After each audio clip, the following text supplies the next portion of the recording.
So welcome everyone for the third class on Buddhism and mythology.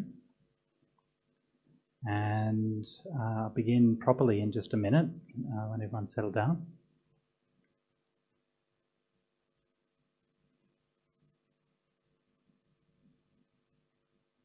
So as I have done in the previous classes, I'll begin by telling a story. And the story for today that will set the tone for the evening is the story of the golden peacock. And I'll pretty much just be reading this story to begin with. And it's a very, much more complex and much more rich text than the ones we've looked at previously. And so I'll be talking more about it during the course, but during the evening. But just for now, I'll just begin by reading it through.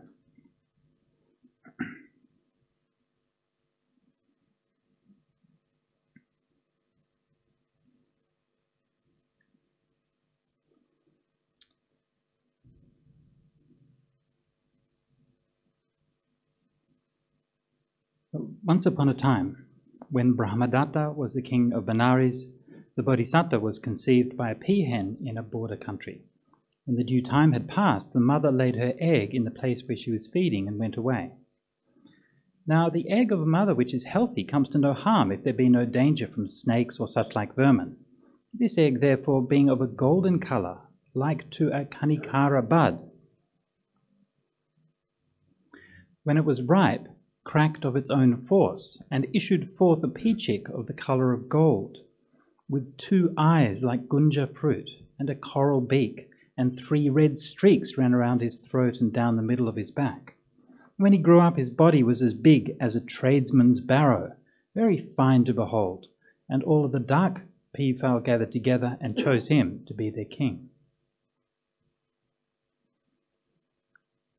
One day, as he was drinking water out of a pool, he espied his own beauty and thought, I am the fairest of all peacocks. If I remain with them among the paths of men, I shall fall into some danger. I will go away to the Himalayas and there dwell alone in a pleasant place. So in the night time, when all the peafowl were in their secret retreats, unknown to any, he departed to the Himalayas, and traversing 3 ranges of mountains, settled in the 4th. This was a forest where he found a vast natural lake all covered with lotus, and not far away a huge banyan tree hard by a hill. In the branches of this tree he alighted. In the heart of this hill was a delightsome cave, and being desirous to dwell there, he alighted on a flat bed just at the mouth of it. Now to this place it was impossible to climb, whether up from below or down from above. Free it was from all fear of birds, wildcats, serpents, or men. Here is a delightful place for me, he thought. That day he remained there, and on the next coming forth from the cave, he sat down on the hilltop facing the east. When he saw the sun's globe arise, he protected himself for the coming day by reciting the verse, There he rises, King all-seeing. After this, he went out seeking for food. In the evening he returned again and sat at the top of the hill facing the west. And when he saw the sun's globe sinking out of sight, he protected himself against the coming night by reciting the verse, There he sits, the King all-seeing. In this manner his life was passed. But one day a hunter who lived in the forest caught sight of him as he sat on the hilltop and went home again. When his time came to die, he told his son of it. My son, in the 4th range of the mountains in the forest lives a golden peacock. If the king wants one, you know where to find him. One day, the chief queen of the king of Benares, her name was Kema, saw a vision in the dawning, and the vision was after this fashion. A golden peacock was preaching the law. She was listening with approval, and the peacock, having finished his discourse, arose to depart.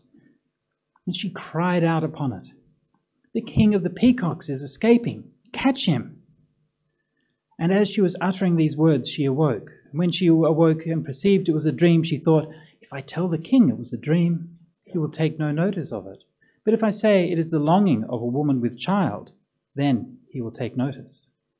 So she made as though she had a craving as they who are with child, and lay down.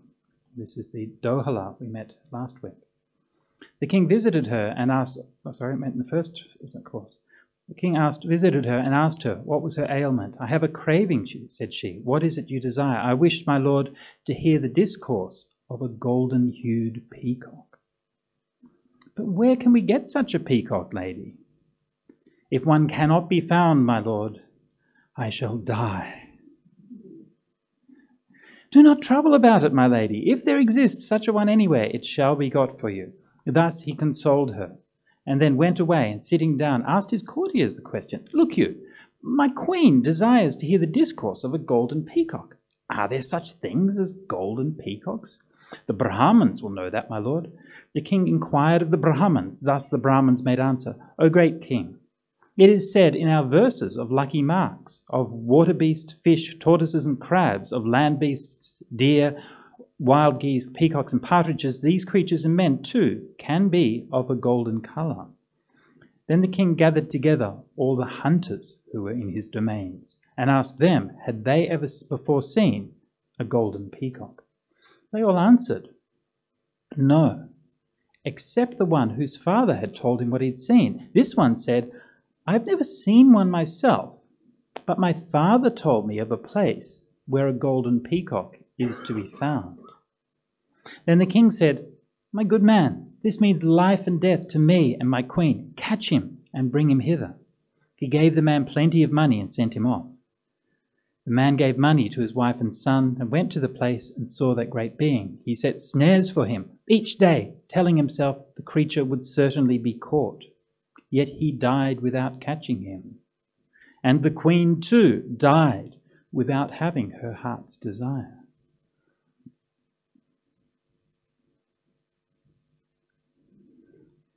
Be careful if you say, I'm going to lie here until I die. It might just happen.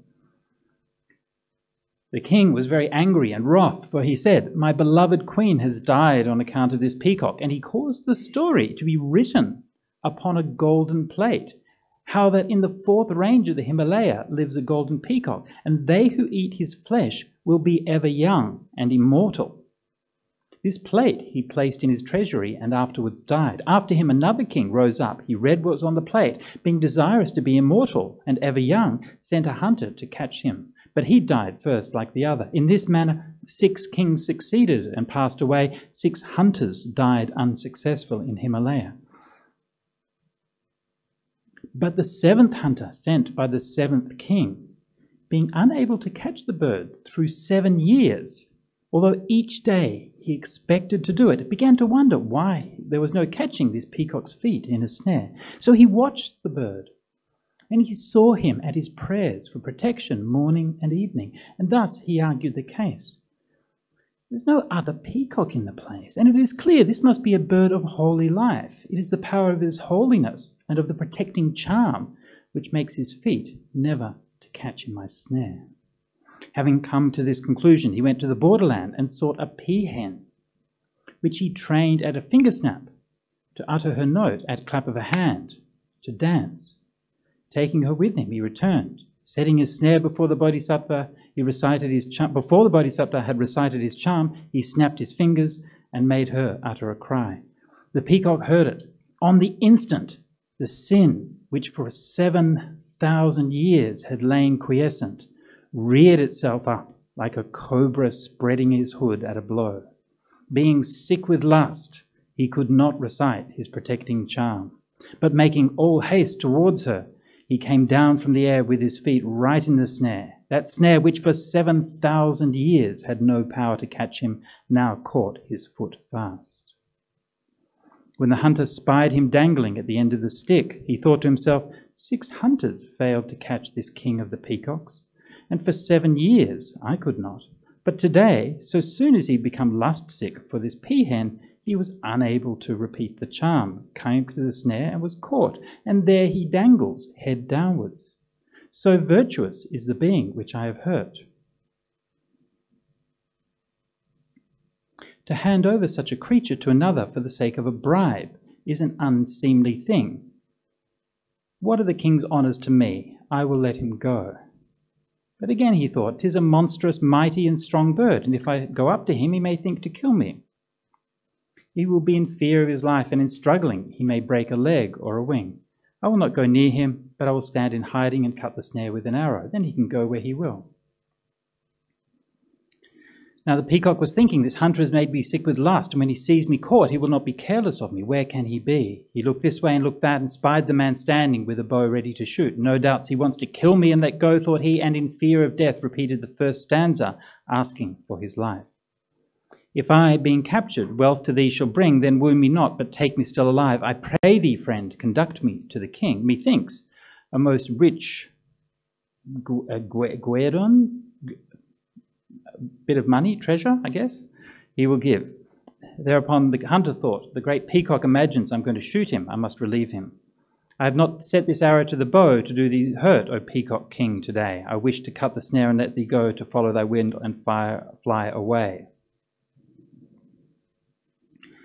To this the peacock replied in 2 stanzas. 7 years, O hunter, first thou did pursue, enduring thirst and hunger day and night. Now I'm in the snare, what would you do? Why wish to loose me, let me fly away? Surely all living things are safe for thee. Taking of life thou hast forsworn this day. For I am in the snare, but you wouldst free. Yet thou wouldst free, yet thou would loose me, let me fly away. When a man swears to hurt no living thing, when all that live for him from fear are free, what blessing in the next birth will this bring? O royal peacock, answer this for me. When all that live for him from fear are free, when the man swears to hurt no living thing, even in the present world, well praised is he, him after death to heaven his worth will bring. There are no gods, so many do say. The highest bliss this life alone can bring. This yields the fruit of good or evil way, and giving is declared a foolish thing. So I snare birds, for holy men have said it.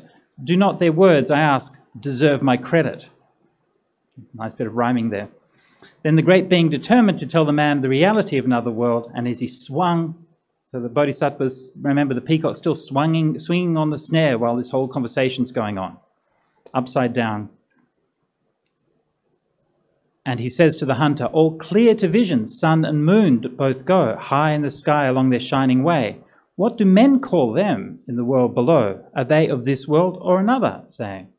The hunter repeated, all clear to vision, sun and moon both go, high in the sky along their shining way. They are no part of this world below, but of another. That is what men say.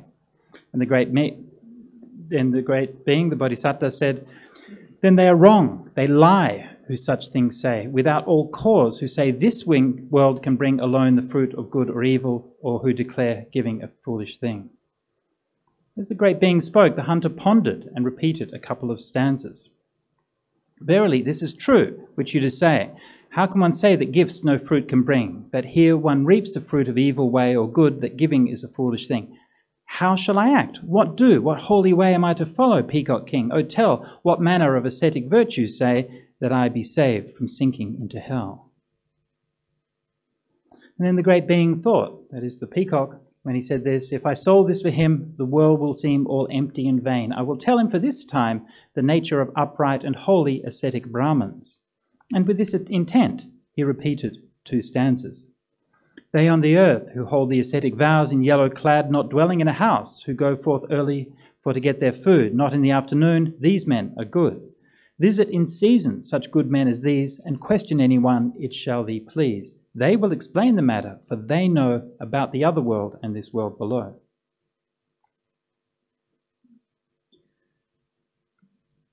Thus speaking, he terrified the man with the fear of hell. The other attained to the perfect state of a Pacceka bodhisattva, for he lived with his knowledge on the point of ripening, like a ripe lotus bud looking for the touch of the sun's rays.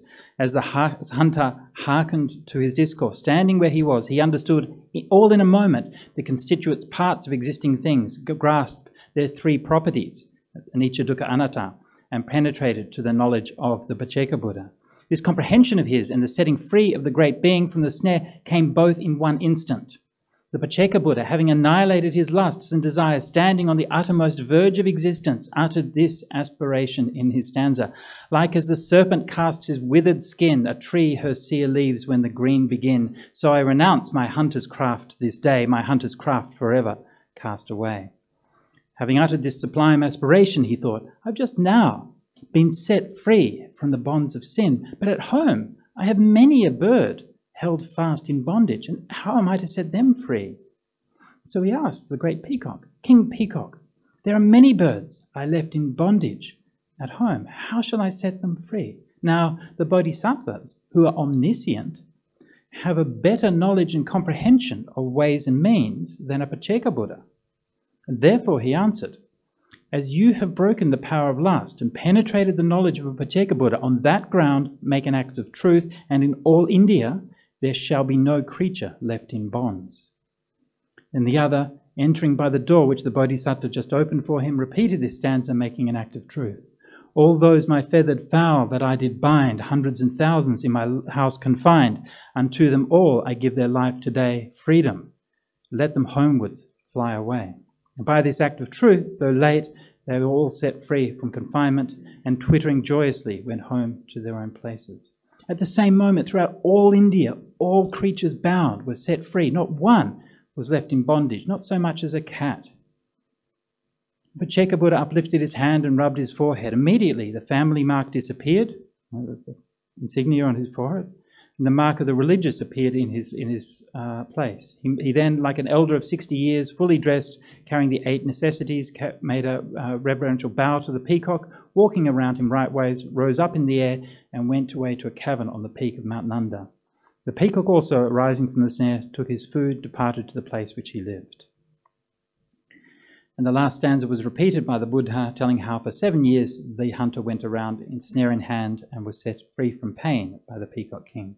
The hunter traversed all the forest land to catch the Lord of Peacocks, snare in hand. The glorious Lord of Peacocks he set free from pain as soon as he was caught, like me. Okay, so this is the Mahamora Jataka, Jataka number 491. Like I said, a very rich text, a very complex one. And I'll come back to many of the points that were raised in that text a bit later.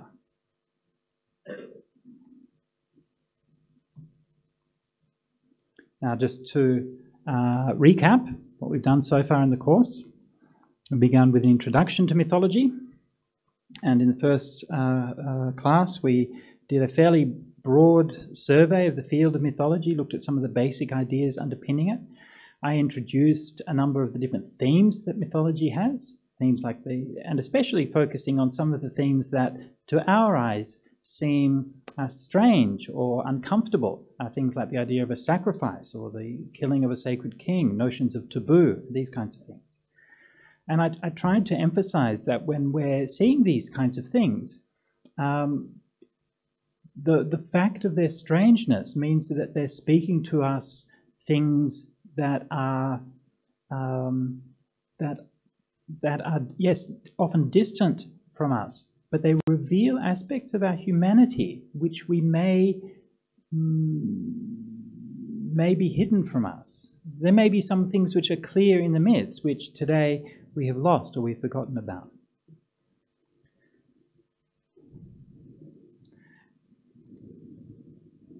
I also emphasised there about how when we're dealing with mythology that there's that kind of global idea of mythology that we find it all across the world. The second session last week, I looked more at the Jataka stories, about how these Jataka stories retain aspects of ancient mythology, how in both the suttas and the Jatakas we can distinguish between the more conventional kind of moral fable, which gives us a fairly black and white structure of good and bad and teaches us a straightforward moral lesson, and mythology, which gives us something which is altogether weirder. And so for today, we're going to look at grand myths, the higher form of mythology, and particularly the mythology that leads to the ending of story.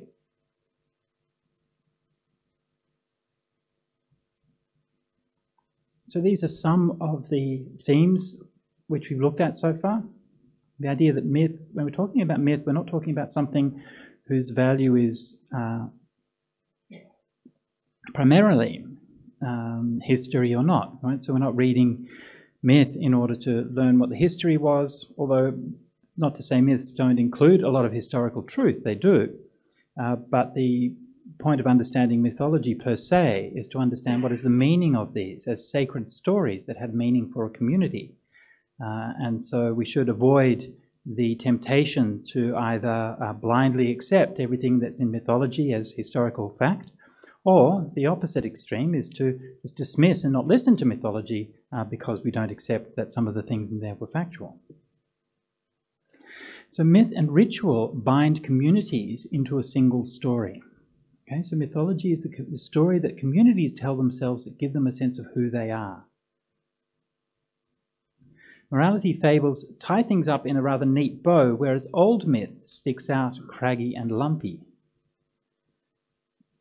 And the one theme of myth I'm proposing is that myth is about the death of God. Or, to look on the flip side of the same thing, it's about the birth of consciousness.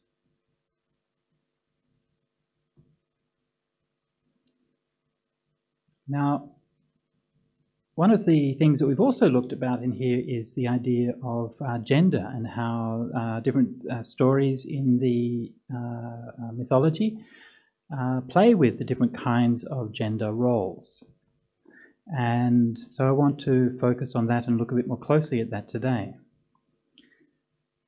One of the reasons why it's interesting to look at this is because the mythology inherits storytelling which is often passed down outside of the institutions, the patriarchal institutions who tend to monopolize these sacred scriptures. And so they record like dissident voices or other perspectives that you might not necessarily find in the more conventional scriptures. And you still find that a lot today, right? I mean, if you look today, for example, like in, say, in countries that are suffering from repression and so on, right? If you have news articles, then you have to sort of, you know, toe the party line, right? But if you're maybe a comedian or a filmmaker or something like that, you're presenting in a more sort of playful medium, you can present counter-narratives. And if the party comes and knocks on your door and you used to say, well, I'm just telling a joke, you know, I'm just telling a story. So it's a way of including a kind of a diversity of voices within that tradition. I want to say before I go on that please don't imagine that this has anything to do with the idea of gender as some kind of essential quality. And just for the record, personally, I think that there's very few, if any, genuine biological differences between men and women from a psychological point of view. I think that the generations of psychological studies to try to find gendered differences, gendered psychological differences between men and women, tell us more about the attitudes of the people doing those studies than they do about the differences between men and women. Once you've eliminated cultural factors, which is virtually impossible to do, then there's really very little which is left over in terms of actually substantive differences. So what we're talking about here is not like the actual essential differences between men and women. That's not the kind of question that mythology can answer. What it can tell us is about what kinds of stories people told about men and women, right? And so in that way, we're learning something about the way that gender has been represented and played with and discussed throughout history. And particularly, we're interested in looking at that in terms of the Buddhist history, because clearly this is an issue today, right? We have these issues in different Buddhist countries where women are suffering from discrimination, where in certain countries it's difficult to get bhikkhuni ordination. In the very worst circumstances, women have been thrown in jail for ordaining as nuns and suffered great trauma because of that. And there's so many implications and effects, real world effects. And so my approach has been to try to understand how it is that in a community apparently devoted to wisdom and compassion, that these things can flourish. And so this is why, you know, we can dismiss it. We can say it's wrong. There shouldn't be discrimination. Okay, of course there shouldn't be discrimination, right? But we need to understand why it's there, how it manifests, actually how it works in that community, and then we can begin to do something about it. Okay, so this research project that I did to, you know, that ended up with this book. This was really about answering that question and trying to resolve my own struggle about how this tradition that I loved so much could do things that were so painful. And one of the things that I noticed in this is that in the mythology and in the stories, if we look at it with a bit more nuance and a bit more sympathy, we see that that gender is not presented as something which is static. I'm not here necessarily talking about changing gender, although actually that happens as well within the Jatakas. There's plenty of Jatakas where people change genders, so that's another interesting thing to study. But I'm talking about character growth. So what we tend to find is that character growth moves within a gender, so from lower to higher qualities. Right? So it also moves beyond gender by integrating and transcending gendered qualities. And a lot of myth reading of myth, thank you, arises from static reading of gender. What I mean by that is that people will say, well, look, there's a story that says something nasty about a woman there, therefore it's misogynistic, right? But you're not taking into account the whole thing. There's plenty of stories that say bad things about men as well, right? But we don't assume from that it's sexist against men. Actually, it's talking about a story. Right?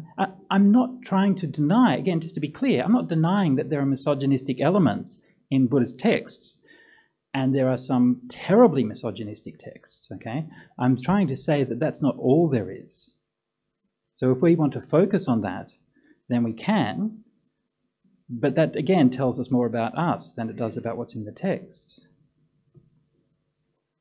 When I was studying this and coming to read this, I came to really kind of understand this issue best from reading Jungian analysis, and especially from reading one of Jung's students, Erich Neumann, who wrote extensively on this topic. And he would analyze, these are the terms that he analyzed. He would talk about the lower masculine and higher masculine, the lower feminine and the higher feminine. And just say a few things here, that first of all, number one is that lower and higher is not something which is absolute. It's talking about development, right? So what's lower for one person will be higher for another. It's also like the particular qualities and aspects of what's lower and higher are not absolute or fixed, but that depends on the story that's being told. But these are just typical ways that we find that these things are often depicted in the myths that we're looking at. And so here I've chosen 4 figures to represent each of these. So on the left, we have at the bottom the lower masculine, which is violence, and the higher masculine, intelligence. I'm not saying men are smarter than women. I'm saying this is how it's depicted in many of the mythologies. The lower feminine is associated with lust, the higher feminine with compassion. All right. Can anyone recognize who these 4 people are in here?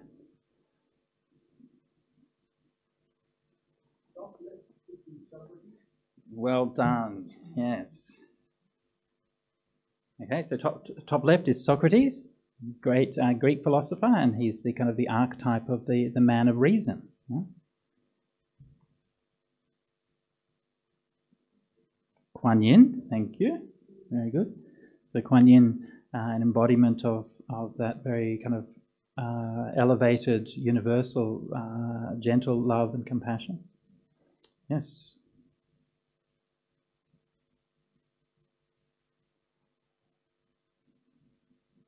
The bottom 2 are both from India, by the way.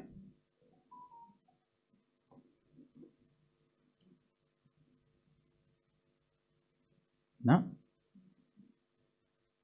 Sorry? Bindisara?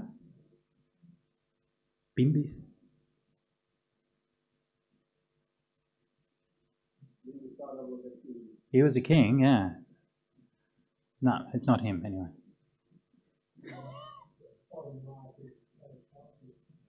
Bottom right is Sarasvati, not quite, but not too far off. Yeah, bottom right is I don't know if we know her name, but she's a Yakini who was from Mathura, probably about, I'm not sure exact date, maybe about 100 BC or something like that. So one of the early Yakini images, don't quote me on that date, I'd have to look it up. And the Yakinis were a bit like the sirens in Greek mythology. So they were often acted as temptresses who would lure men and then deliver them to a rather nasty fate. Yeah. So you can see in there, I mean, she's depicted in a way that's kind of quite voluptuous and quite beautiful, but she was also a cannibalistic demon who, well, on a bad day would eat your children.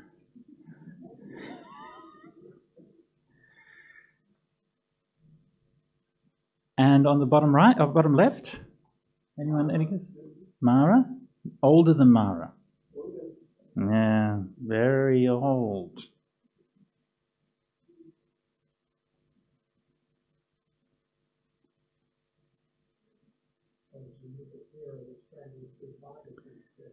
Right, exactly. Who does that? Yeah.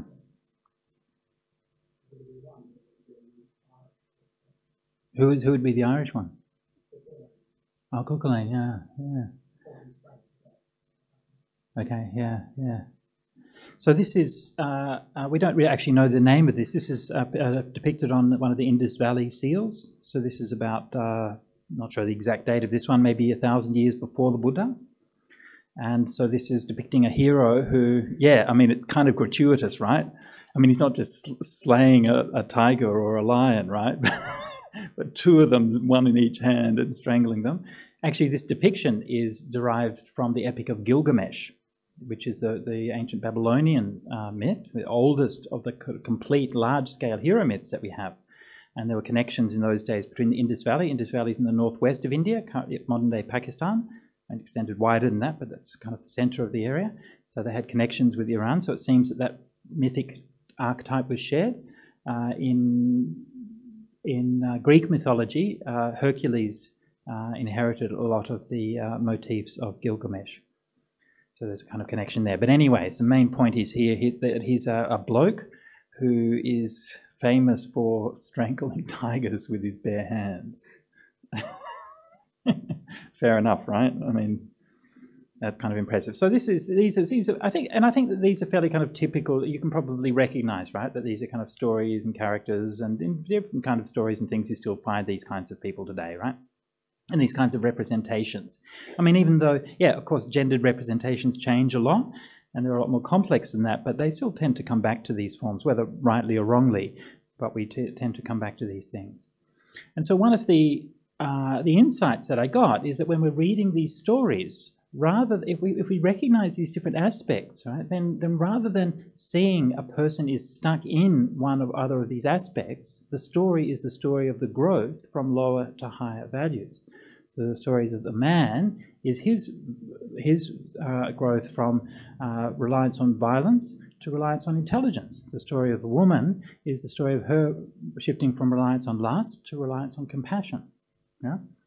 But it's more complicated than that, because the two genders are not depicted as separate, and they're not evolving and growing separately. They're evolving and growing in dependence on each other. And so the growth of the man is dependent on the woman, and the growth of the woman is dependent on the man. And when they grow together in a way that's integrated, then they transcend the very notion of gender. That's the direction that the story is heading.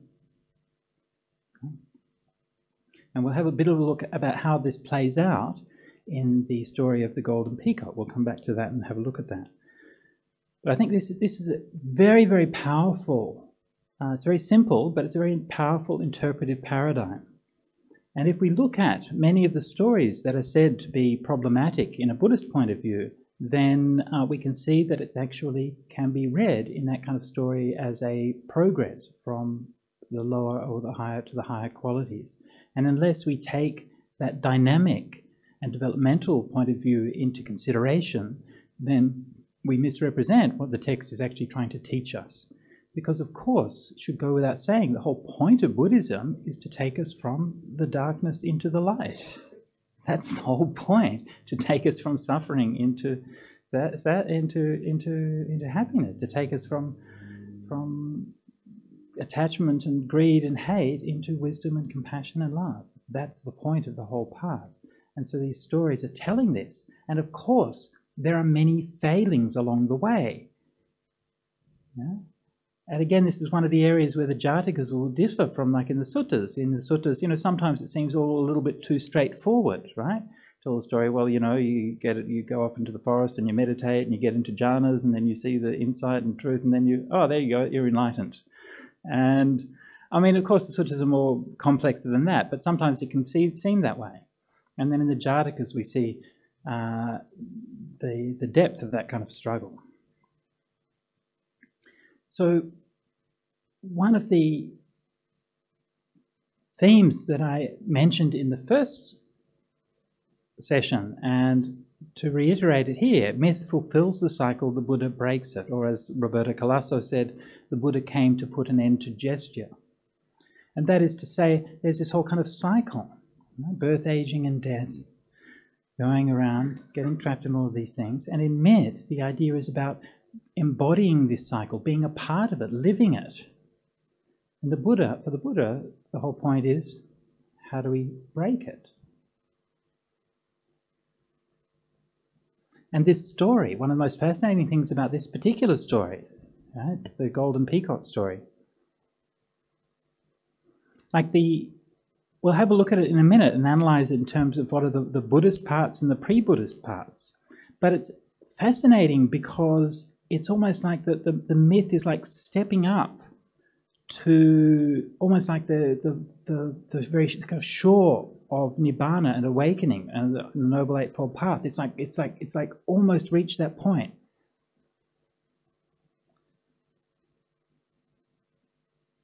In the story of the Golden Peacock, myth breaks out of its shell.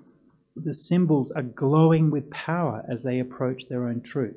Kema literally dreams the higher masculine into being. And so this story, this mythology, is almost not being a mythology anymore. It's breaking into being an actual Dhamma text that's telling you how to get enlightened. What I'm going to do now is I'm going to come back to that story. First of all, just are there any questions on this?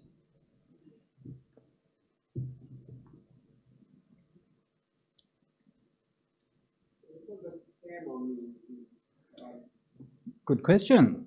Kema is sanctuary. Sanctuary.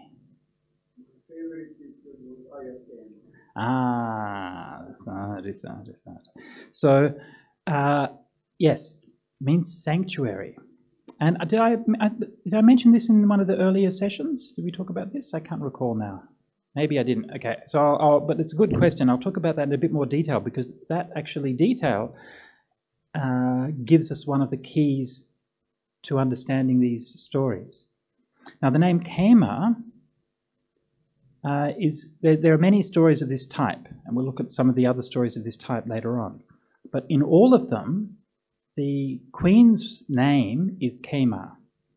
All right? So it has some significance. It's not just a personal name, but it has a meaning. Not only is her name Kema, but in several of the stories, that ideal we reached at the end of the story, where the animals found safety, in many stories, they're responsible for creating a lake, and the lake is named Kema. Okay? So it's literally the place where the geese will come to find sanctuary. Now, the roots of the word Kema are complex and somewhat disputed, but in my view, the original meaning of the word Kema was something like oasis. And the Kema was a precious place for the Indo-European tribesmen wandering across the grasslands with their cattle, with their horses, and, you know, a big caravan of people wandering across. It's hot, it's hard work, and at the end of the day, there's a beautiful place with some trees, some shade, some grass, and some water to drink. And that place was called the Kema. Yeah? It's nice, right? It's a nice meaning, yeah? And similar to that, yeah. Exactly, yeah, very similar, yeah. And so one of the things that's happening here, right, is that Kema, see this idea that I'm mentioning here, right, that the symbols approach their own truth, right? Kema's name is sanctuary, And the story isn't resolved until she actually creates sanctuary. That until she becomes what she was always meant to be. You see that point there? Yeah, she's always been that Kama, and this is how this comes about. This is what I mean, that these stories, these particular stories, are very interesting from a mythological point of view because they embody very old ideas, and yet the psychological and philosophical reading of them is very close to the surface. They almost tell you how they're supposed to be interpreted. I mean, it tells you that Kama was dreaming and that saw these things in a dream. Right? It's explicitly stating she had this dream, and from that dream, this is how she managed to manifest the world. Yeah. This is not a story as told by her. This is a story in the textual source as told by the Buddha. Okay? So, Kama is the one who... Were you here for the whole... You came in, I think, a bit after the beginning. Okay, so we'll go back and look at it. But Kama is the one who dreamed that she wanted the golden peacock and set the whole thing into motion. All right? There isn't one. No, there's not. No, there isn't. What is there? Go on.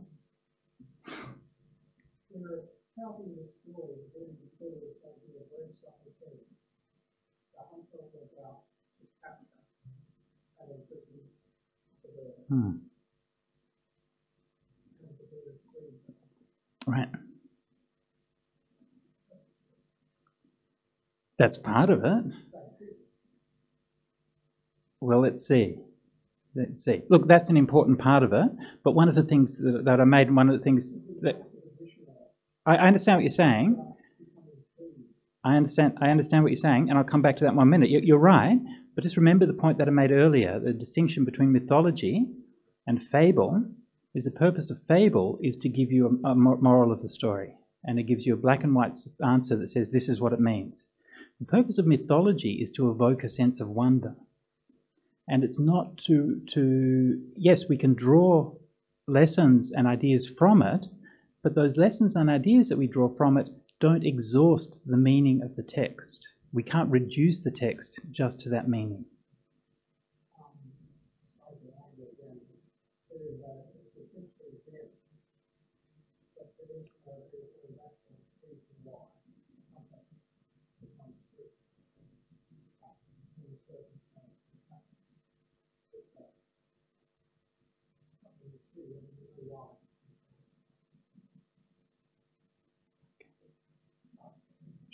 Shall we continue? Sorry, yeah, go on. Yeah.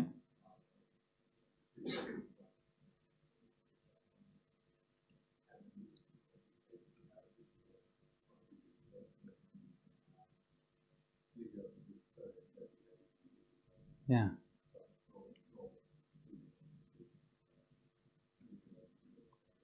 Right. Right. It's not even so much that there are other interpretations. It's more that there's a well of meaning, and we can draw a cup from it and drink from it and quench our thirst. Yeah? There's still plenty of water left in the well. Yeah? So I'm giving you my reading of it, yeah, and the meaning that I've managed to draw, and I'm trying to share that with you, and hopefully that you can engage with it and it can spark your imagination, your sense of wonder to come up with your own meanings. Okay? Now where are we going? All right. Yeah.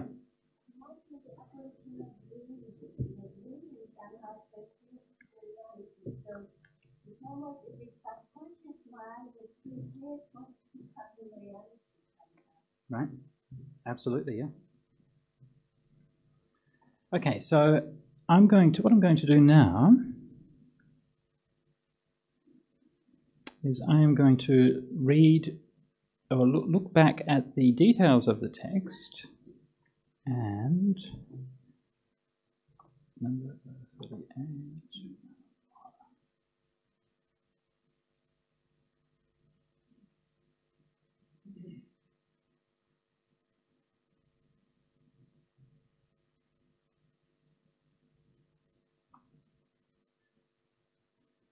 Okay, so there's actually a few different versions of this text, and I'm going to be referring to a couple of different ones. So there are interesting details found in every version of it, and so I don't want to sort of reduce it too much, but I'll just go through and have a look at some of these details, and just try to again, just to suspend. So we need to take some time to suspend our own understanding and assumptions, and try to feel our way into a world of meaning, which can open something new for us. Now, a few things to note here, right from the beginning. Right? Notice how they're setting the scene. Brahmadatta is king of Benares. Okay, so this is like establishing the normal order of things. Brahmadatta in Benares, that's how the world should be, right? That's the archetypal situation. We've got a king in the holy city of Benares. Everything's good. The Bodhisattva was conceived by Pihen in a border country, right? So he's an outsider. Again, a classic element in narrative and mythology, that real change comes from the integrating something which is outside. Now, the mother laid a golden egg. Okay, the egg was of a golden colour. I mean, we know about the goose that laid the golden eggs, right? It's a dangerous situation. But the golden egg is something which has a very deep and resonant meaning in Indian mythology.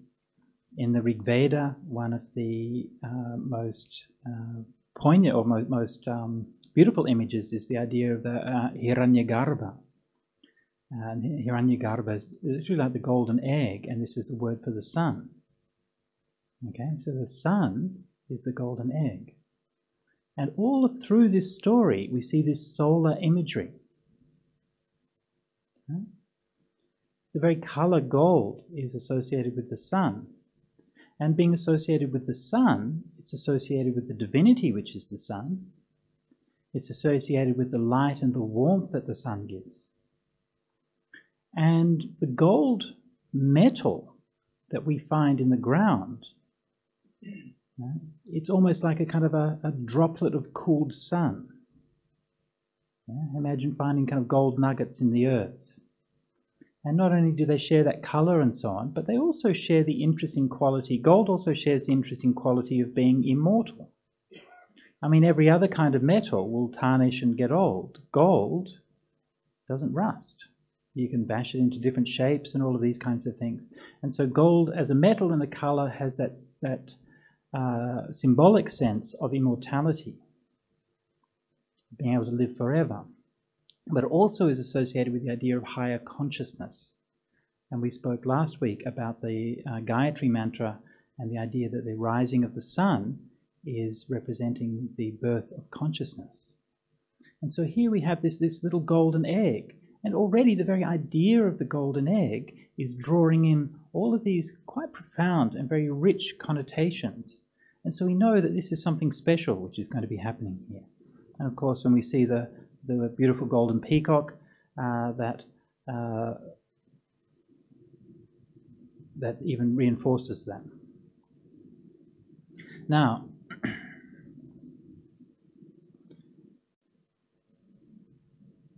so the peacock fled to the Himalayas because he saw how dangerous it was. Again, there are kind of many stories about this, about how dangerous it is when you have something so rare and so valuable. But notice how, if we think of the peacock as being a masculine figure and a man, he's like literally retreating to his man cave. Right? I mean, this is what he's doing. He's saying, the world's too complicated and too dangerous. I'm going to deal with it by not dealing with it. Sounds perfectly reasonable to me. But then I'm a man, so what can I say? Right? And so that idea that he's searching for safety and for sanctuary, right, by going as far away as possible. 3 mountain ranges, and on the 4th mountain ranges he dwells. It's a long way, right? And there's a big cost, right? All of that separation from all the people that he's loved, leaving beside his family and all of those things. But that cost is worth it for only one reason, because of his safety. His kema, if you will. And when he goes there, then he does his rituals. Now, the particular version that I read out doesn't actually mention the rituals, but there's another version of it in the Jatakas. Like I said, there's a few different tellings of it, and there's another version that has some interesting details. And this one actually gives the full verses which he was reciting. And it says that he, as the sun rose, he sang the Brahma mantra for protection. It literally says it's a Brahma mantra. He rises, the one king who sees all, of golden hue shedding light over the earth. I pay homage to him. May you guard me safe throughout the day. Right? So the peacock himself, being a symbol or an avatar of the sun, right? The golden peacock's feathers are obviously evoking the sun's rays. And so they're born from the Hiranyagarbha. Himself, an avatar of the sun, is invoking the sun as the one king, the Eka Raja. And this is very Vedic sounding language, right? It literally says it's a Brahma mantra. I mean, it's not trying to hide it, right? It's not trying to pretend this is a Buddhist story or something. It's literally telling you he's doing Vedic monotheistic worship here. So this is inheriting these kinds of old mythologies. But then, having worshipped the sun, he sang in homage to the Buddhas of the past and their greatness. Those saints, knowers of all truth, I worship. May they protect me. I pay homage to the awakened ones and homage to awakening, homage to the freed and homage to freedom. Okay, so we have the Brahmanical verse, which is just like pure Brahmanism. And then we have the Buddhist verse, which is just pure Buddhism. And we're just seeing both of them, okay? Why not, right? And of course, this kind of thing we still find very commonly in Buddhist temples and so on today. And it's always been the kind of the way in Indian religion. It's always been more kind of inclusive and sort of hedging your bets, if you like. Right? But it's interesting, like that this very close juxtaposition of these two ideas is found in this particular text. Right? The story is about how that Brahmanical or Vedic path or idea is leading to the awakening, or leading to the borders of awakening. Okay, so he's safe up there. The hunter sees him. Now the hunter, right? Hunter's out there in the wilds. I mean, he's not in the center in Benares, in the civilization, right? He's in the mountains, in the furthest parts, exploring the wilderness areas. And the hunter is this kind of very kind of deep archetype, right? In all of the cave paintings, right? One of the most common things you see is the depiction of the hunter.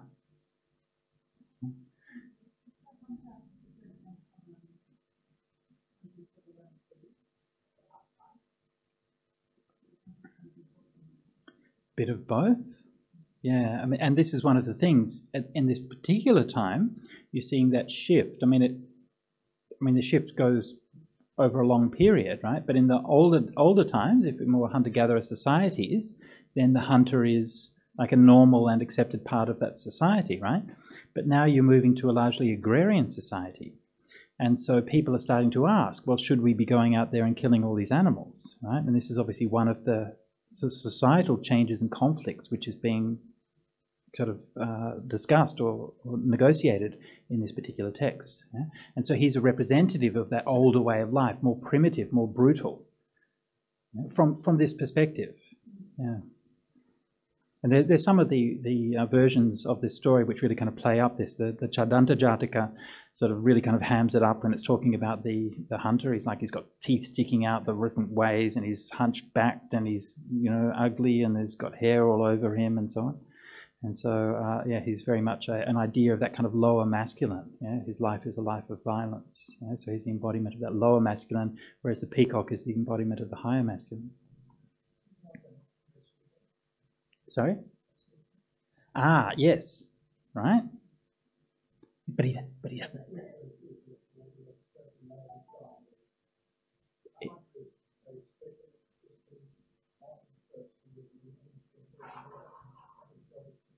In hunter-gatherer societies, which this is not. Yeah. Yeah. In this story, he, of course, is a seeker, right? He's the one who's set out. He doesn't quite know why or what he's looking for, but he finds it anyway. Yeah. So this is, again, this is yes, this is what's happening. Yeah. Exactly. Huh? Okay. So now we've just come up to where Kema is. I'm just looking at the time. We've been sitting for a while. Maybe we should have a break. What do you think? I think it's maybe time to have a tea break. Let's have a tea break for 10-15 minutes and come back to continue. So we continue. Now,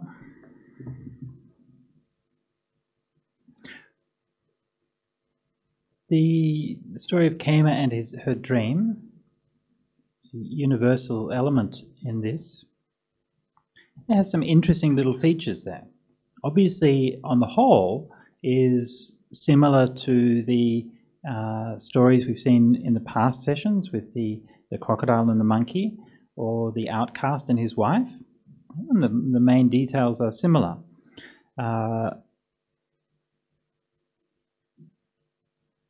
Few interesting details here. First, one of the interesting little detail is that she's deliberately pretending that this is her pregnancy craving, right? Interesting, yeah? So this is like her Maya. This is her illusion.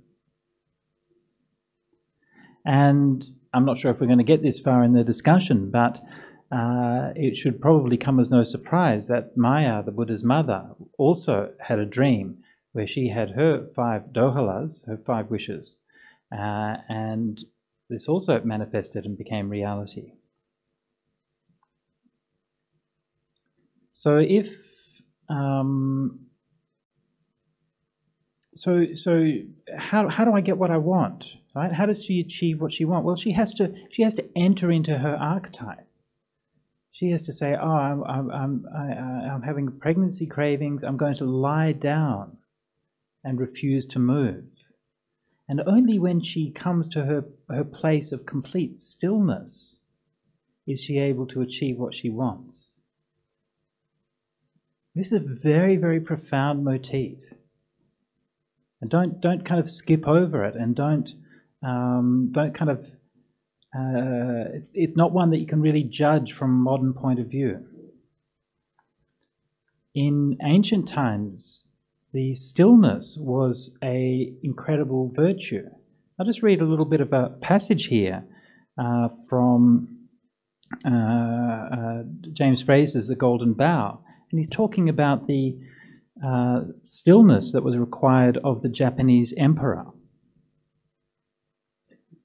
In ancient times, the emperor was obliged to sit on the throne for some hours every morning with the imperial crown on his head, but to sit altogether like a statue, without stirring either hands or feet, head or eyes, nor indeed any part of his body, because by this means it was thought that he could preserve peace and tranquility in his empire.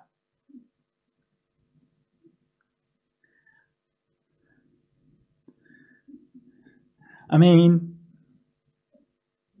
I'm trying not to say anything snarky about the behaviour of Australian politicians, and perhaps that maybe a bit, if they just spent a little bit more time sitting still, we might have a better thing. But as you can see, I'm not really succeeding. Anyway, moving on. For if, unfortunately, he turned to one side or the other, or if he looked a good while towards any part of his dominions, it was apprehended that war, fire, famine, or some other great misfortune was near at hand to desolate the country. But if after having been afterward discovered that the imperial crown was the palladium, the sort of the secret treasure, which by its immobility could preserve peace in the empire, it was thought expedient to deliver his imperial person, consecrated only to idleness and pleasures from this burdensome duty. And thereupon the crown alone is at present placed on the throne for some hours every morning. It's a convenient discovery there, right?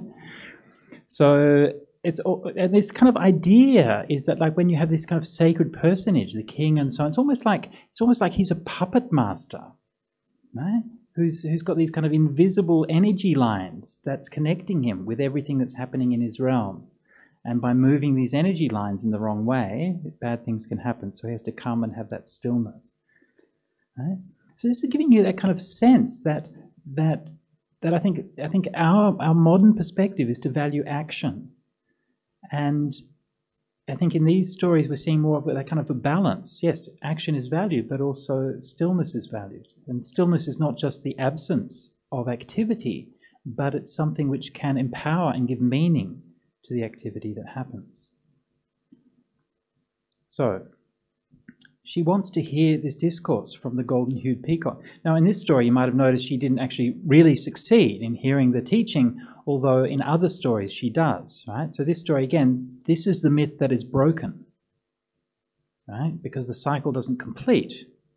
The peacock doesn't come and teach her. Other stories doesn't quite reach that point, and she gets that teaching. But of course, in a certain way, she does hear the teaching because, you know, we hear the teaching.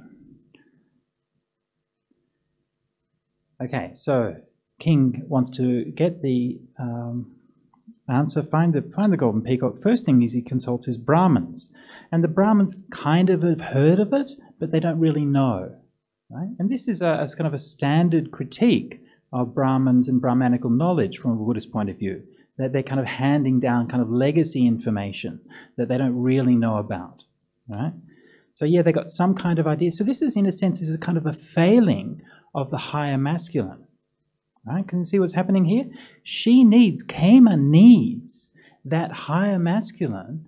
She needs that teaching, right, from that higher masculine figure in order to complete her, to transcend.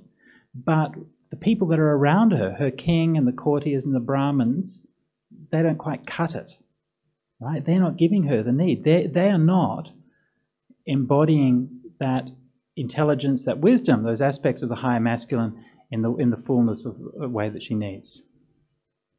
Thank you. And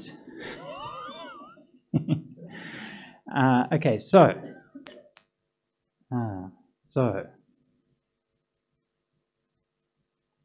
she needs something else. She needs something more. Right? And there's a need that's coming from within her for that thing that's more. Okay, so the hunter, right? So now they're going kind of back down into the kind of more primitive. It's almost like we have to go back down to the basis and start again. And that primitive man, the hunter, has some kind of intuition that the others are lacking. But even he, in this particular story, again, it's very interesting because in this story, then he goes through those cycles, right? 7 times, again and again and again. It's like, it's almost as if the story is suggesting that in our life, we're facing with the same challenges again and again, and often we fail it, and we have to keep picking ourselves up and keep trying. And it's almost as if this is about the whole thing of samsara and about the cycles of life and birth, aging, and death and all of those kinds of things. It's almost as if it's teaching us about these cycles. And those cycles go on and on and on. Of course, on one hand, the cycles is telling us about how difficult this is. But on the other hand, it's telling us also about the cosmic dimension and meaning of it, right? And this becomes especially clear when we're told that it's 7 times 7 years. The 7th hunter sent by the 7th king couldn't catch the bird through 7 years, right? And so the number 7 is a number which has a deep mythical resonance. 7 is associated with astrology and with the cycles of the planets, and has a general meaning in mythology of the cycles of the cosmos. So throughout these countless cycles of the cosmos, 7,000 years, then this quest had failed, right? Now, see what the king is doing. The king writes down on a golden plate, again the motif of gold, to make something last, to make it immortal, we make it gold. Writing is introduced. It's a technological innovation. No longer are we preserving these teachings in memory, we're writing them down. And that immortal golden plate bears a similar nature to the golden peacock and to the sun, which the peacock worships. And that outlasts the king, passes down through the generations. And he says on the golden plate that if you eat the flesh of the peacock, you will be young and immortal. Right? So in a sense, he's lying, of course. Right? So this is a lie inside a lie. Right? I mean, it came from a dream, came as then giving a delusion about the dream. The king is then giving a delusion about the delusion about the dream. Right? And so there's these kind of webs and cycles of delusion and magic and illusion. But somehow it's leading towards some kind of truth. Anyway, so eventually the hunter manages to get there. And now, the method that the hunter uses. Okay, now in that journey of the hunter here is told in quite simple terms in the Chadanta Jataka, which is a much longer story, but a magnificent version of this, much sadder, doesn't end well. But in the Chadanta Jataka, it talks in a lot of detail about how the hunter actually traversed all of the mountains. Now, okay, so when the hunter gets there, originally he can't snare the peacock, and then he has to stop and contemplate. Okay, see what he's doing, right? When he gets there, the earlier hunters would get there and they'd try to kill the peacock. Now the hunter is like, he watched the bird and saw him. He's actually starting to take on the qualities of kema, the quality of stillness. And until he can have that quality of stillness, he can't see what the peacock is doing. Right? Can you see how this is sort of moving? And he's starting to use his intelligence rather than just his bravery and courage and strength. And he starts to understand, he's praying, right? He's a bird of holy life. And so he can see that this is someone who's aspiring to that higher masculine, that higher worship of the sun and so on. Right? So he's starting to understand him. How can he understand him? Because he understands, he's a little bit like me. Right? He can understand that this peacock, for all of his worship of suns and that kind of thing, he's still a bloke. Right? So he's going to suffer the weakness that men suffer from. Right? Because I know that, because I suffer from it, because I'm a bloke too. Right? Can you see this? This is contemplation, this stillness, leading to wisdom and intelligence, leading to compassion and empathy. Right? Now, initially, it's still in service of a darker motive. He still just wants to trick the bird and capture him. But he's starting to actually understand him.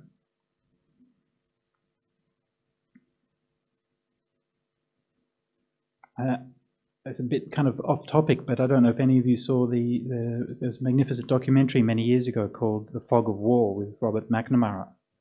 And one of the really kind of memorable episodes that he recounts there was when many years later, he was the defense minister in America in the Vietnam War. And many years later, he was having dinner with one of his counterparts from the Vietnamese government.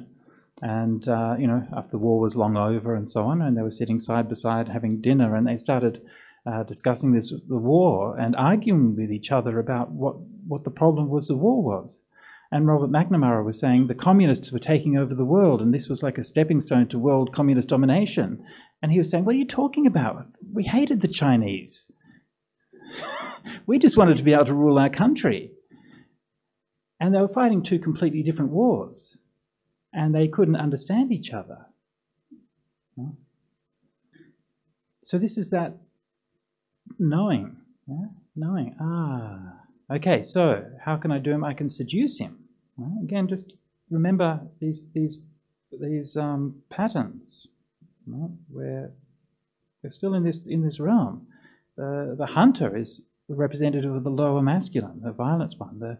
He wants to capture the peacock, who's a representative of the higher masculine, but he does it by recognizing, by having some compassion, right? And recognizing, even though he's very kind of smart and above it all and so on, but he's still going to get caught by his lust and his desire. Yeah? And so all of these different aspects are being tested and being shifted and being integrated. Yeah? So, brings the peahen along, she dances, he has lust arises, and then he falls. Okay? And that's the moment when he gets caught in the snare. He's suspended upside down. Again, remember these motifs we've heard in mythology before. The idea of turning the values of the world upside down. The idea of suspension between the earth and the sky. Right? Here now, he's in the state of complete potential. Right? He's no longer sheltered in his cave and protected by his mantras and supposedly safe. Now, everything's up in the air, literally. Everything's pure potential. Everything hangs on the knife's edge, and it could go either way. And at this point in the story is told many times it fails. And it is not inevitable by any means. And there he is, literally upside down. Again, this is what I mean when I'm saying that this myth, this particular myth, is approaching. The symbols are so bright and so clear that it's almost like explaining itself as it's going along. Okay, so that so this whole dialogue then happens between the hunter, primitive man, and the bodhisattva, the elevated man. But the bodhisattva's a peacock suspended upside down, hanging in the air. That's where they have this whole dialogue. Okay, so then they start to have this conversation, and the conversation is about. So I'm just checking the differences between the versions here. Having a conversation about the sun, of course, the peacock as an avatar of the sun, and about doing good and evil deeds. The hunter defends doing bad deeds because, well, some perfected ones, he thinks, say that there's no such thing as karma or heaven and hell and those kinds of things. And the peacock convinces him that there is such a thing as other worlds. There's such a thing as gods by looking at the sun and the moon. Now, again, notice what's happening here. The peacock is the divine incarnation of the sun. He is born from the Hiranyagarbha. He is a golden peacock. He's singing these worship of the sun. Yeah? Remember I said that the story of mythology is the story of the death of God. Yeah? God has already had to flee his home into his mountains. He's already been caught, ignominiously strapped and turned upside down and interrogated by a hunter. His career is not looking good at this point. Not only that, but he's starting to have to rationalize the existence of God. Right? Again, just don't think about this from a modern point of view, right? We know about Nietzsche and we know about atheism and materialism and all of those kinds of things, right? Put yourself in that kind of point of view. Obviously, the sun is a god. I mean, obvious, right? It appears in the sky, is eternal, never changes, a source of inexhaustible light and warmth and power. What else could be? The sun and the moon are so completely different from everything else that's happening down here. Obviously, this is some kind of divine realm where it's not subject to birth, aging, and death in the same way that what's happening here. This is a straightforward empirical observation. I mean, it's as obvious as looking out across the land and saying, well, the earth is obviously flat and not round. Right? I mean, obviously this is the case. Yeah? And so these arguments, when we see them, we're perhaps less persuaded by them than he might have been at that time. Right? But that's kind of not the point. The point is not the content of the argument. Right? The point is the fact that he has to argue it. The fact that God has now been reduced to giving some kind of argument to justify his existence, rather than just being a presence in the sky who overwhelms you with the majesty of his divinity. Do you see the point here? Do you see what's happening? This is what I mean by the death of God. God is becoming theology. Yeah? God is not an overwhelming experience of wonder and transformation, right? He's a series of, on his way to becoming a series of footnotes in a very complicated book. Right? This is what we're seeing, is that transformation, that reduction of that sense of the divinity.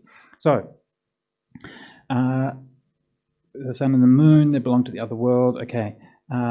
Good and evil. So the hunter is now accepting the notion of good and evil and begins to ask the questions from the bodhisattva. The bodhisattva says, well, I'll just teach him what is taught by the eternalists, i.e. I'll teach him that, do good and go to heaven and that kind of thing, rather than teaching him the Dhamma. But the bodhisattva gets the Dhamma anyway, which is kind of interesting, right? I mean, the peacock says, I'm not going to teach him the real thing. I'm only going to teach him the sort of watered down thing, but he understands the real thing anyway. And so the hunter becomes a Pacceka Buddha, and the peacock is revealed as the bodhisattva. Now, what's then interesting is that, of course, in conventional Buddhist doctrine, and certainly in the early Buddhism, the Pacceka Buddha is a fully enlightened being who does not set up a dispensation, but lives a more or less solitary life as a rishi or a sage, and practices, as indeed our Pacceka Buddha does at the end, goes off and lives that life. The Jatakas are starting to raise up the idea of the Bodhisattva, i.e. the Buddha in training, who's working through many lives to become the Buddha. Here, the text actually explicitly tells us that the Bodhisattva in some respects is better than a Pacceka Buddha. Right? And the Pacceka Buddha is still getting teachings from the Bodhisattva. He's still worshipping him. Yeah? And it's on the advice and knowledge of the Bodhisattva, not of the Pacceka Buddha, that all of the beings are freed. Right? I mean, the Pacceka Buddha makes the statement of truth, but he has to learn how to do that from the Bodhisattva.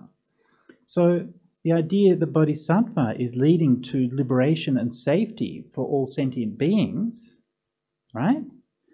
We're getting very close to Mahayana here. Yeah? Very close. Yeah? There's only a couple of small steps, and this is a fully fledged Mahayana's text. So this again is depicting a way of depicting changes and developments in Buddhist doctrine. So we're not only having the evolution from the old mythical ideas, and then on top of the old mythical ideas, the Brahmanical ideas are grafted, and on top of the Brahmanical ideas, then the Buddhist ideas are grafted, and then from the Buddhist ideas, early Buddhist ideas, then the later Buddhist ideas are then grafted. So multiple layers of history are being encapsulated in this one story, and it's incredibly rich. There's so many things that we could talk about, that I've talked a lot about this one story, but still many aspects that I have still not discussed. Okay, so then he becomes a Pacceka Buddha. He goes off and all the beings are freed. And that motif of the freeing of beings and the safety that comes from that is, of course, is widespread among the different versions of this story. But of course, what it speaks to is the final accomplishment of Khema's dream. Right? Khema is manifesting herself. She is sanctuary. That's what the word means. And she is manifesting that all across the land. And so that process where that integration of the masculine and the feminine, the lower and the higher, all of these things are listening to and speaking to each other, then the outcome of that is the shift to a higher set of values. Right? And that's that idea of that suspension, upside down, everything's suspended, everything's turned upside down, and from that period of chaos, that period of upturning, then we've now ascended to a new level, a higher level of civilization, one that has transcended the brutality and the cruelty of a lower level of civilization. Right? Can you see what's happening here? I mean, it's doing many, many different things. One of the things that it's trying to do is it's trying to establish an agrarian set of values. It's trying to establish, if you like, even a vegetarian society. Yeah?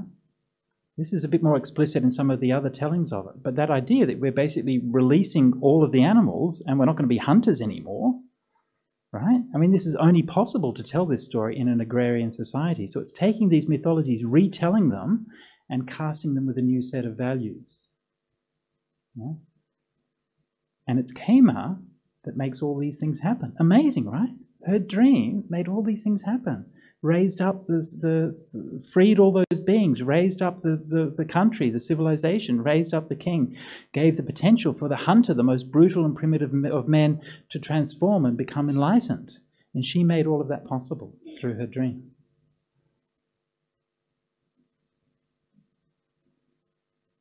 Any questions or thoughts about that?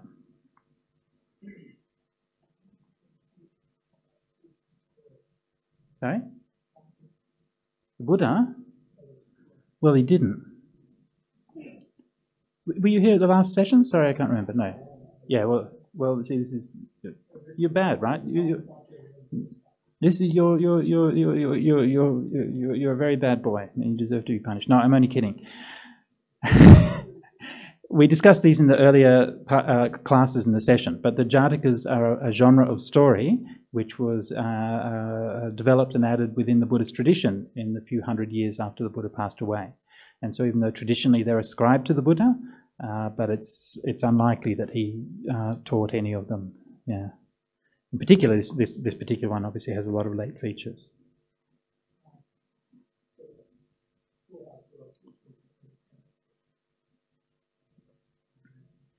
Which was?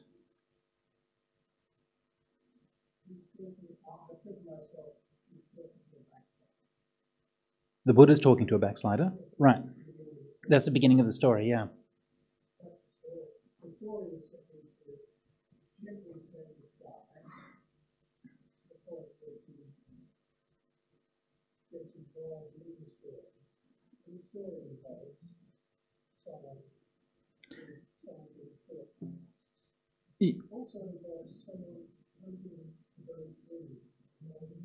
Yeah.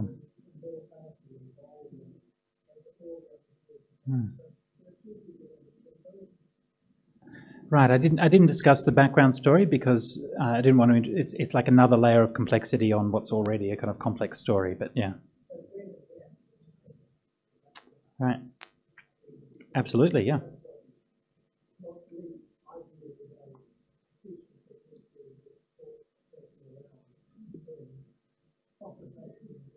Right. And I think that's absolutely true, yeah. And that certainly is a technique that the Buddha himself did use on many occasions. Yeah. Okay, so any other questions or thoughts, reflections on that so far? Vanya?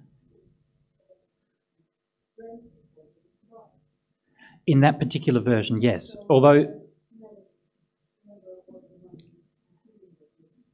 it kind of, if you read it literally, yes.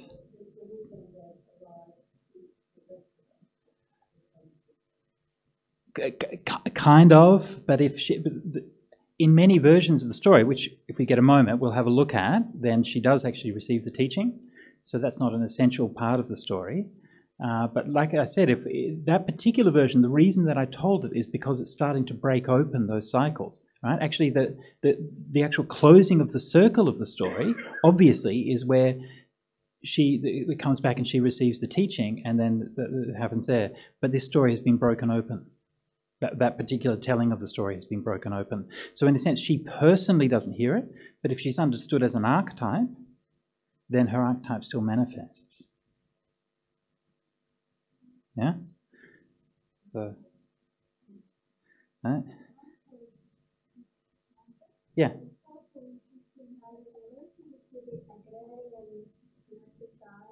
Right.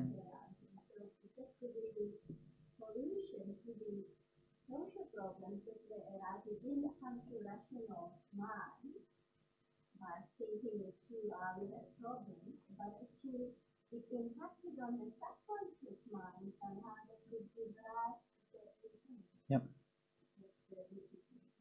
Yep. Yep. Yep. Absolutely. Yeah. So other versions of the story remain within the cycle, transforming the world rather than escaping it. Right? So that particular version we saw, the Mahamora Jataka with the story of the peacock, it's very unusual for Jatakas. Like, it's very unusual for a Jataka to end with someone getting enlightened and escaping from samsara. The normal thing is that you learn your lesson, you improve, you develop, and then, you know, it keeps on going. The divine beast may be a peacock, a deer, or a goose. That's the golden beasts. There are other stories like the Chadanta where it's a white six-tusked elephant. But these beast stories where the animal has some kind of pure or divine nature, the golden hue and so on, these are quite different from the kind of the lower stories we saw last week with the crocodile and the monkey. That's just like an ordinary crocodile, right? This is not some kind of divine crocodile, right? They're kind of that's more talking about kind of an animal nature, yeah, a kind of more bestial nature. But this is more talking about some kind of higher intuitive wisdom, right? So again, the narrative choices and the details of these things are very, very subtle and very precise, right? They're very beautifully told all the way through, and you start to pick up on the unity and the kind of the aesthetic, purposeful nature of each detail in the story. There's always a hunter. Okay, so just briefly discuss a couple of the other Jatakas in this cycle. In the Jataka 482, the Ruru Jataka, the hunter is a dissolute merchant's son who's driven to suicide. Basically, he's inherited a lot of wealth and then goes around drinking and womanizing and all of that kind of stuff until his life is just empty and meaningless, and he's dissipated all of his wealth, and he's like, oh, well, now I might as well kill myself. Right? And so while he's on the verge of doing that, I think, what does he do? I think he drowns himself or something. Then the divine beast, which in that case is a golden deer, rescues him and pulls him out of the water, brings him back to life and so on. But later on, despite the fact that he was saved by the golden deer, he still betrays the deer to the king. Right? So when Kema has her dream, says you need to find the golden deer, then he tells them. And luckily, the king forgives, doesn't kill the deer and forgives the man. But one of the interesting details in that one is that at the end of it, the king declares an amnesty. Okay, so just like in previously, where there's no more killing of animals, and we're going to let the animals and beasts roam free, and that triumph and that flowering of compassion and love, that happens in the same way. But it goes on with another kind of interesting detail. No more shooting of animals, no more hunting of animals, right? But the deer were coming down and eating the men's crops. And people were complaining to the king, how can we live unless these animals are eating all our crops? Right? And so the king goes and talks to his mate, the golden deer, and says, what are we going to do about this? And he says, okay, well, let's make an arrangement. You put a sign on your crops when the places that you're growing, and then the deer will leave that alone. Yeah? So there's actually a covenant, right? A contract between man and beast to ensure that the mutual respect and safety of each one. Yeah?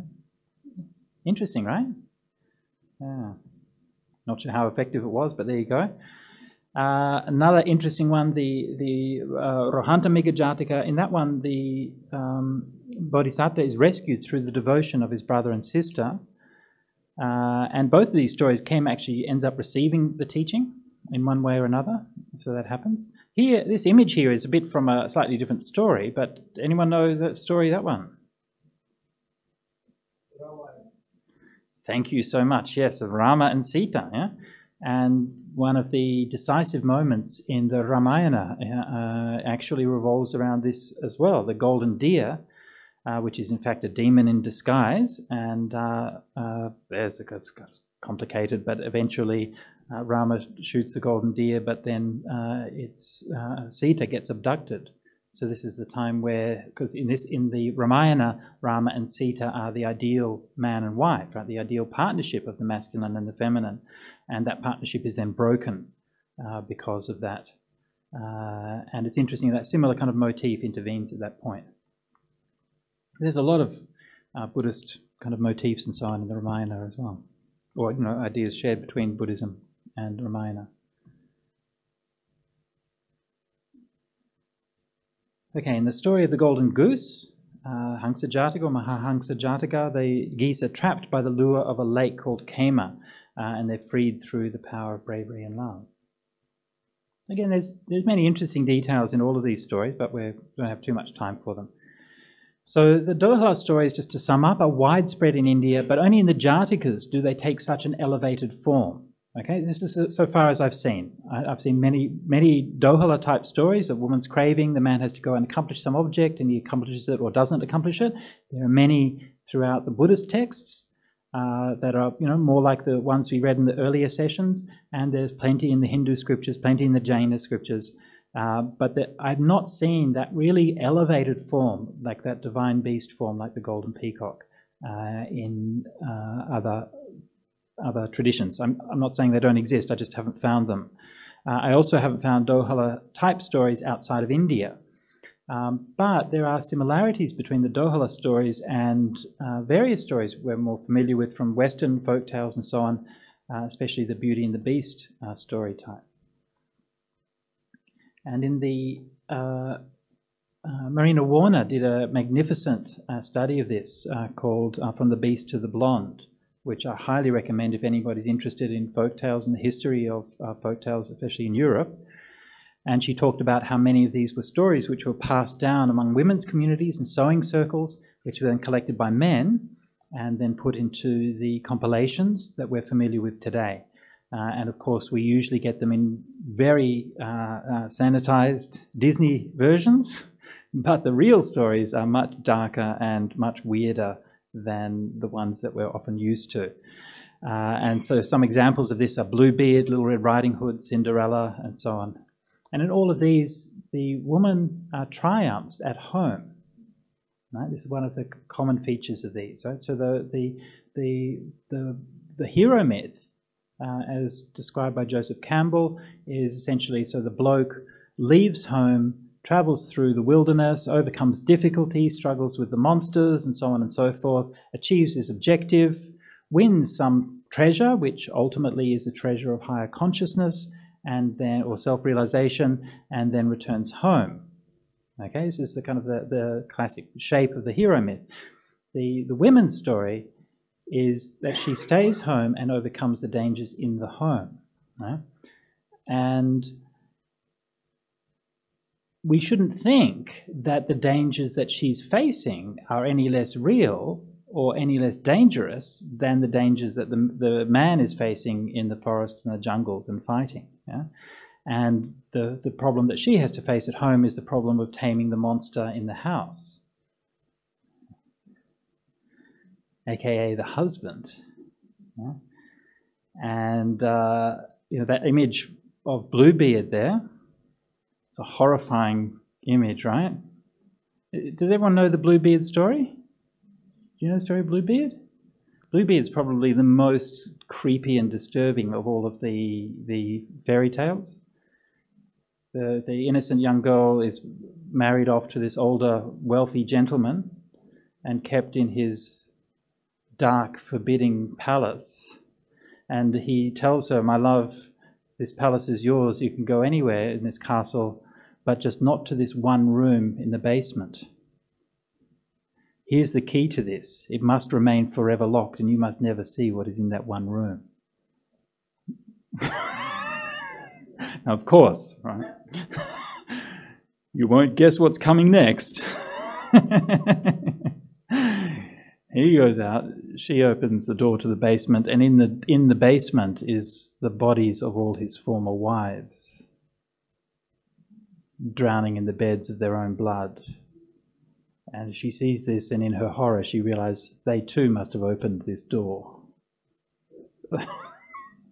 And turns around and sees her husband. Yeah, it's pretty bad, right? Anyway, she gets rescued and saved. in a way, you can see it comes some kind of similarity with the Dohala story, like Kema dies multiple times before she finally achieves what she wants. So anyway, these stories are tales primarily by women for women that tell of the struggles in the domestic life, the struggles with overcoming domestic violence, the struggles with how do you cope with a man, the struggles with how do you cope with the fact that every time that you have sex, you might get pregnant and die, which happened like a lot, right? And so all of these kinds of fears are encoded in these kinds of stories. So again, I don't want to sort of go into these kind of things, but also we can see that the outcome of these positive versions of the Beauty and the Beast type stories, right, is that the beast is transformed, right? The frog becomes a prince. Yeah? So again, it's that same kind of idea that through her grace and her compassion that she transforms and elevates the man. Yeah? The same idea that the hunter is transformed. So you can see, again, the point that I'm trying to get across here, just to come back to what I said at the beginning, is that gender in these stories is not depicted as something which is static and given. It's depicted as something which is growing and changing, which is interdependent. And so each of the man and the woman in these stories are both, their growth is dependent on each other. And that's negotiated in a different way every different time that the story is told. So we're used to the idea of an action heroine who can do all the things that a man can do. This is, for those of you who are not science fiction geeks, this is Sarah Connor from the Terminator franchise. The Doha story represents us with women who are heroes precisely because they can do what no man can, tame the beast. The hero wins power, whereas the heroine wins life. And so to me, this is another way of looking at it, that we don't have to see that the women are champions of their story because they can complete the hero's journey in the same way that men do, but the women are champions of their story because they can tell a completely different kind of story. And it's in the depth of her stillness, of Kema's stillness, that myth presages the dawning of a new kind of spirituality. A kind of spirituality that's not based on intoning of mantras, that's not based on worship of the sun, that's not based on authority of patriarchal lineages, it's not based on some ancient text, a kind of spirituality that is based on stillness, that's based on the integration of compassion and wisdom, that's based on the transcendence and growth of us to something beyond. That spirituality that's based on a recognition that within each of us we share these qualities, the qualities of violence and aggression, the qualities of love and compassion, the qualities of wisdom and stupidity and lust and all of these things. And these are just human qualities, or sentient beings. And so compassion leads us to understand this and to empathize with people in their differences and in their similarities. And through that, then we can return to a place of Kema. And we no longer have to go into the mountains and hide and try to say, no, I can only be safe when no one's coming. But the whole land, this is what Kema, the gift that Kema gives us, is that the whole land is now safe. The whole land is now secure. Everything around us is secure. And so to me, this myth is so beautiful and so powerful. And so many times that I've looked at it and written about it, read it and researched it, and every time I look at it, I see something new and something deeper. And I think that it's no coincidence that the editors of the Jatakas then, in this story, put it like right at that doorstep of realization and nibbana. They knew that this myth was reaching that point. So this is what I had prepared for you this evening on the story of the golden peacock and the highest form of the Dohala myth. Any more questions before we wrap up for this evening?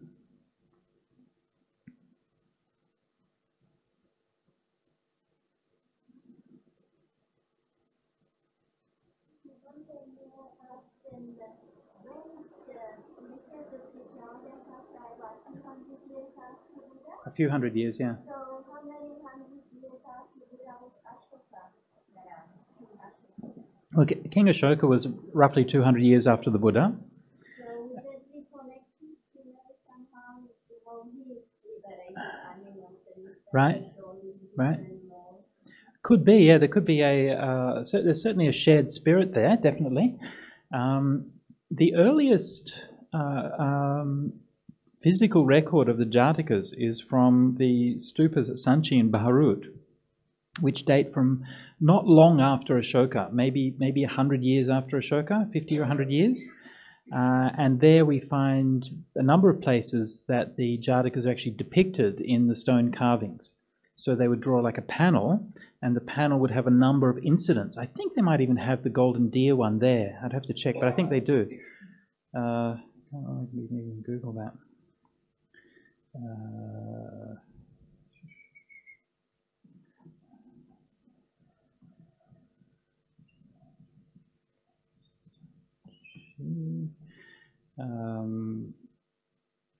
Not sure, may not be that one. Oh, here, this is it. I think this is actually, yeah, here we go. Thank you, Google. Bharuch, actually Bharuch, yeah. So Bharuch, we have this image, and you can see this is basically telling us the story of the Jataka, right? Here we have the deer and the deer's herd. The deer, the king of the deer is here. The hunter is here. And the king is here coming and paying respects to the deer. So these are panels which are found around the stupas and the monuments, and they would have been used as, and as you can see, there's a number of different ones that are similar, right? Different ones telling stories. So these would have been used as storytelling supports, right? So say the monks would walk around the stupa, and then you stop at each point and say, well, this is this story, and then you tell the story. It's like an early comic book, right? It's an illustrated version. So and these are dated within 300 years of the Buddha, something like that. So very early in terms of the record, right? In terms of our material record of what is there. So yes, the Jatakas are somewhat later than the suttas, but they were adopted in the Buddhist community quite quickly. And I think the reason why they're adopted is pretty clear, is because the suttas tend to be a bit more dry and a bit more doctrinal. And these are ways of storytelling that can engage people, especially under King Ashoka, when Buddhism became much more of a popular religion. Right? So you can imagine like families and so on coming along and telling these stories, and it's much more kind of a shared communal storytelling thing at these magnificent shrines and constructions. And again, just to bear in mind that like places like Bharuch and Sanchi are among the earliest large-scale religious constructions in India.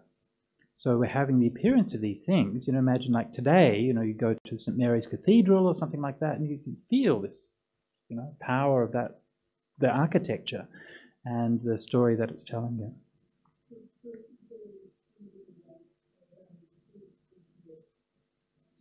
Ish. Yeah. Hang on, now 4,000? Why? No. 300 years after the Buddha is about 2,000 years ago. Yeah. Yeah. So the Jatakas they must have been compiled over a period of time, but roughly about that time, yeah.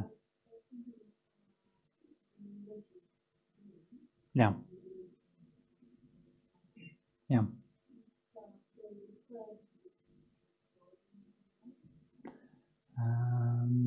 I can't recall.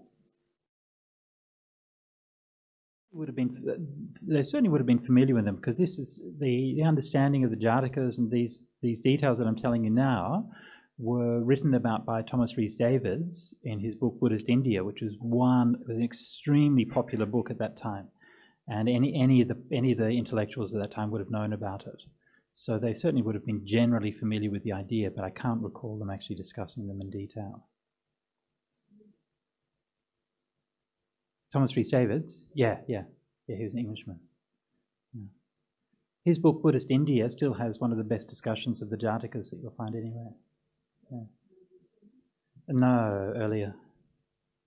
About 1900, 1905 or something. Yeah.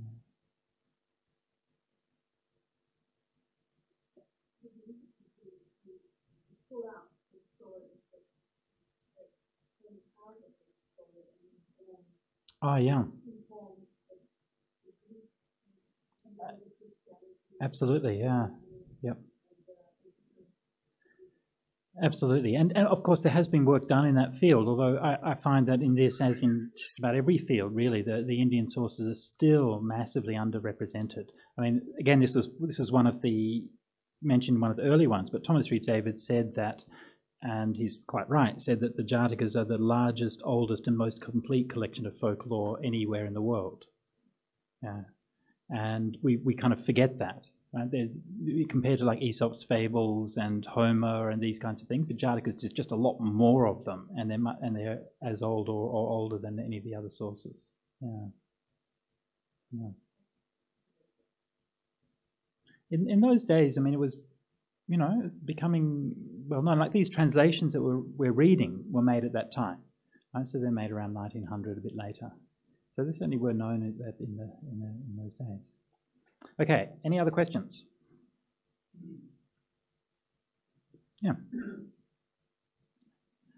a very simple man, and the message I take home will be on all stuff like the God and people by my work. Not the only sex, entirely the Lord Himself. Okay. Even if I forget the people, it will be you, but I knew all along right. that I am forthright the God and people. Okay.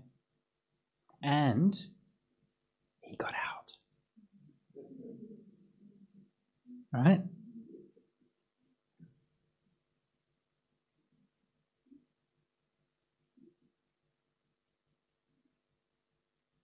Okay, we should probably wrap up now.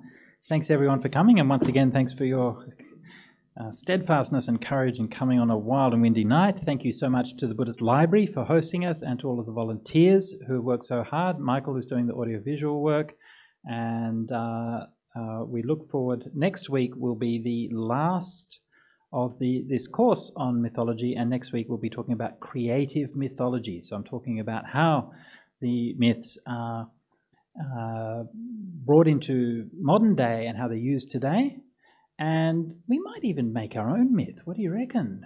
Maybe we'll make our own. Yeah. Okay.